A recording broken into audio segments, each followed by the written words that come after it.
Oklahoma's Anadarko Basin is hiding a massive untapped gas reserve, and what almost nobody realizes is that it was already found, tested, and confirmed decades ago, and then sat there completely unusable for years, not because of the rock, but because of a federal price ceiling that made selling the gas illegal at any price that could cover what it cost to drill for it. The Anadarko Basin stretches across more than 50,000 square miles of west-central Oklahoma and the Texas Panhandle, a sedimentary trough that thickens dramatically from around 2,000 feet deep on its northern and western edges to a staggering 40,000 feet in its deepest southern reaches near the Wichita Uplift. Early oil and gas discoveries here, fields like Cement in Caddo County in 1917, and the Hugoton Panhandle trend confirmed a decade later in 1927, all came from comparatively shallow ground, and practically everything found across the basin before the 1950s sat above 10,000 feet, easily reachable with the drilling technology of the era. Companies simply had no reliable, affordable way to go any deeper than that for decades. And for just as long, almost nobody in the industry seriously questioned whether it was even worth trying to find out what sat beneath the depths anyone could already reach.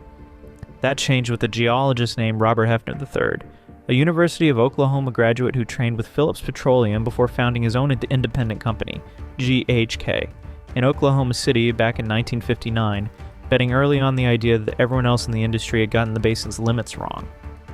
Through the 1970s, geologists working for the country's largest oil companies testified directly to Congress that America was simply running out of a natural gas,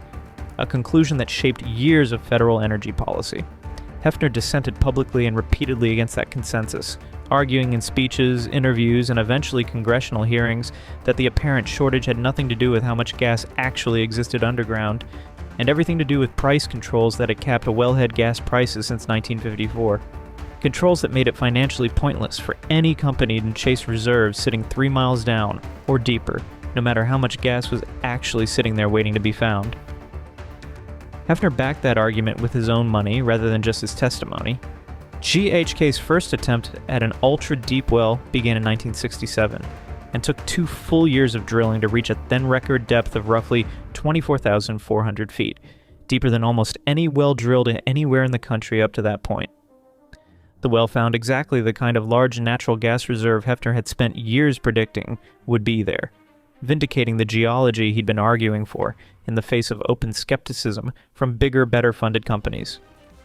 It also proved his other point at the exact same time, the far more frustrating one for everyone involved. Drilling that deep had cost around $6.5 million compared to just a few $100,000 or an ordinary shallow well, and federal price controls meant the gas coming out of the ground couldn't legally be sold for anywhere near enough money to cover that cost, no matter how large or genuine the discovery actually was. The reserve was real, fully confirmed by drilling, and sitting there completely stranded by regulation rather than by geology or bad luck. Hefner pushed further anyway, unwilling to stop at merely outproving his point once. Starting in November of 1972, GHK and a partner called Lone Star Producing Company began drilling a well named Bertha Rogers No. 1 using the largest land drilling rig in the world at the time and custom-built, extra-wide pipe engineered specifically to handle the extreme pressures expected that far down. More than 14,000 feet of 14-inch steel casing weighing over 106 pounds per foot was cemented into the hole, 1.5 million pounds of steel in total. The heaviest casing job any drilling rig in American petroleum history had ever handled up to that point in time.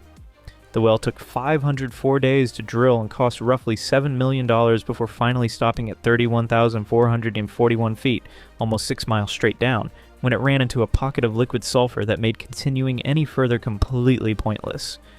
Engineers estimated bottom hole pressure at nearly 25,000 pounds per square inch, with temperatures around 475 degrees Fahrenheit, conditions almost nothing drilled before it had ever been built to survive. Bertha Rogers held the record as the deepest well ever drilled anywhere under Renault on Earth for more than a decade afterward, a record that stood long after most people had forgotten why anyone had bothered drilling that deep in the first place. None of that engineering achievement solved the actual problem Hefner had been fighting the whole time, though. No matter how many records the well itself managed to break, the gas was down there, proven twice over now through 2 separate record-setting wells. And the price controls were still sitting firmly in place, regardless of how deep anyone managed to drill, or how much money got spent proving the resource was real. Hefner spent years afterward doing something most working geologists never bother with in their entire careers, testifying directly and repeatedly in front of congressional committees, arguing case by case and hearing by hearing that regulated wellhead pricing was actively strangling a resource that the country actually needed rather than protecting consumers from any real scarcity. In November of 1978, President Jimmy Carter signed the Natural Gas Policy Act into law, sweeping legislation that began phasing out decades of wellhead price controls and stages and specifically created new incentive pricing categories for newly discovered deep gas. The exact category of resource Hefner had spent more than a decade proving existed, and simultaneously proving couldn't legally be sold at a fair price under the old regulatory framework. Deregulation changed the math overnight in a way no amount of drilling records ever could on its own. Once deep gas could finally be sold at something closer to its real market value instead of a decades-old regulated ceiling, a genuine drilling boom swept across western Oklahoma almost immediately, with hundreds of millions of dollars pulled out of formations that had already been sitting there, fully mapped and fully proven by Hefner's own wells, for the better part of a decade, before anyone could legally profit from them. Mineral owners across the region who'd been leasing land for pennies an acre for years suddenly found their acreage worth leasing and drilling in earnest, sometimes multiple times over as new operators moved in chasing the same deep formations. Hefner's own company kept chasing the same instinct decades after Bertha Rogers stopped drilling, and it kept paying off. In the late 1980s, GHK's exploration team began analyzing a geologically complex fold and thrust belt called the Ouachita Mountains, adjacent to but geologically distinct from the main Anadarko Trough, terrain most other companies considered too structurally scrambled to bother mapping in detail. That patient analysis eventually led to the 1997 discovery of the Potato Hills Field, at the time one of the largest onshore natural gas discoveries made anywhere in the country in recent decades, found using essentially the same stubborn, go deeper than anyone else approach that had defined Hefner's entire career since the 1960s. None of the gas sitting in the Anadarko Basin got there quickly, regardless of how the politics around it played out decades later on the surface. The rock holding it, mostly Pennsylvanian and Mississippian age sandstones and shales laid down somewhere between 300 and 350 million years ago,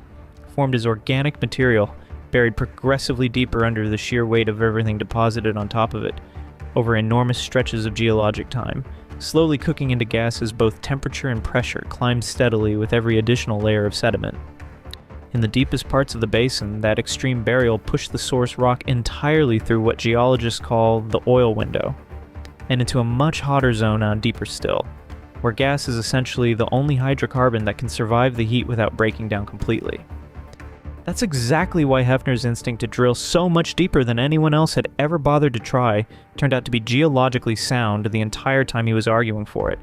even while the same discovery stayed commercially illegal to sell 4 years afterward. None of this shows up if you're just driving through western Oklahoma past ordinary-looking pump jacks and gas wellheads scattered across dry, flat farmland, indistinguishable from 1,000 other rural stretches across the state. The basin has since produced at least 5 billion barrels of oil equivalent over its full production history,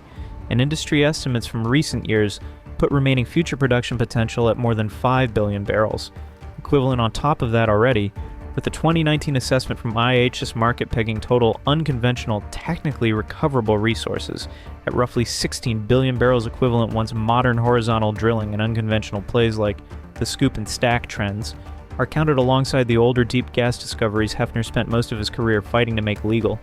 Companies like Chesapeake Energy and Sand Ridge Energy, both built in part by an Oklahoma City oil man named Tom Ward, went on to drill thousands more wells across those same unconventional trends, decades after Hefner's original fight with federal regulators had already been settled.